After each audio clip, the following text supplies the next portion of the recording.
बहुत ही profound experience है divine light के साथ, वही शेयर करना चाहती हूँ दादा आपके साथ। अम, 5-6 साल पहले मुझे बहुत बैक पेन था और इतना बैक पेन था कि मैं चल फिर नहीं पाती थी बिल्कुल भी। दोनों हिप्स पे अपने हाथ रख के मैं थोड़ा-थोड़ा, धीरे-धीरे करके निकलती थी। यहाँ तक अगर मुझे आना है तो मुझे 5 मिनट लग जाएँगे। सो दिल्ली में एम्स के डॉक्टर्स को दिखाया, बहुत लोगों को दिखाया था और फाइनली उन्होंने कहा कि एमआरआई के बाद कि आपकी सर्जरी होगी और कोई रास्ता नहीं है। और जब घर में आके घरवालों को बताया, फ्रेंड्स को बताया तो सबने कहा कि नहीं, सर्जरी तो नहीं करनी है क्योंकि हमने सुना है कि बैक की सर्जरी करते हैं तो या तो आप लेटे रह सकते हैं हमेशा के लिए या फिर आप ठीक भी हो सकते हैं। तो 50-50 चांसेस हैं, आप ये रिस्क नहीं ले सकते। अब क्या करूँ? मैं तो नहीं लेट पाती हूँ, ना मैं बैठ पाती हूँ, ना खड़ी हो पाती हूँ। मुश्किल से 5 मिनट भी नहीं।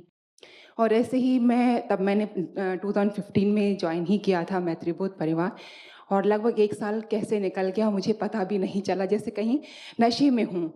क्या हुआ कुछ नहीं पता। और ऐसे एक दिन मैत्री संबोध ध्यान का याद आया कि उन्होंने बहुत कुछ कराया था तो मुझे कुछ तो करना चाहिए, ऐसे कैसे होगा? और मैं आरोहण सेंटर अपने गुड़गाँव गई जैसे-तैसे। वहाँ पहुँची तो वहाँ जाके सोनी जी मुझे मिले और कोई नहीं था। मैंने कहा, "सोनी जी, आप मुझे ही आज मैत्री संबोध ध्यान करा दीजिए।" उन्होंने कहा, "पहले आप बताइए आपकी प्रॉब्लम क्या है?" तो मुझे लगा एक अननोन लेडी को क्या बताऊँ मुझे क्या प्रॉब्लम है, लेकिन फिर मैंने कहा कि थोड़ी-सी प्रॉब्लम है, थोड़ी नहीं एक्चुअली बहुत ज़्यादा है। और ये कह के मैं बहुत ज़ोर-ज़ोर से रोने लग गई। कि मुझे तो ये है, वो है। उन्होंने कहा कि ये जो तब हम श्री मूर्ति कहते थे कि ये हैं और इसमें दादा श्री जी देख सकते हैं, सुन सकते हैं, पूरी तरह सजीव हैं, आप इनको बताइए, ये आपकी मदद करेंगे। और पहले अपने दुपट्टे पे गाँठ बाँध लीजिए कि आप सर्जरी नहीं कराएँगी।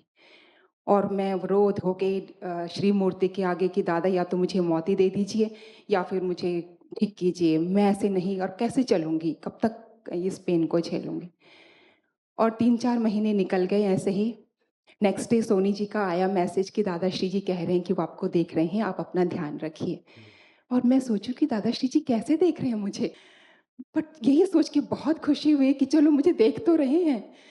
और ऐसे 3-4 महीने निकल गए दादा इसी पेन में और सडनली मेरे हस्बैंड को उस दिन आप दिल्ली गए हुए थे और आपका दर्शन था, मैं और मेरी मदर दोनों आ रहे थे आपके दर्शन के लिए। तो रास्ते में ही फ़ोन आया मेरे हस्बैंड के ऑफ़िस से कि उनकी तबीयत बहुत ख़राब है, आप आइए।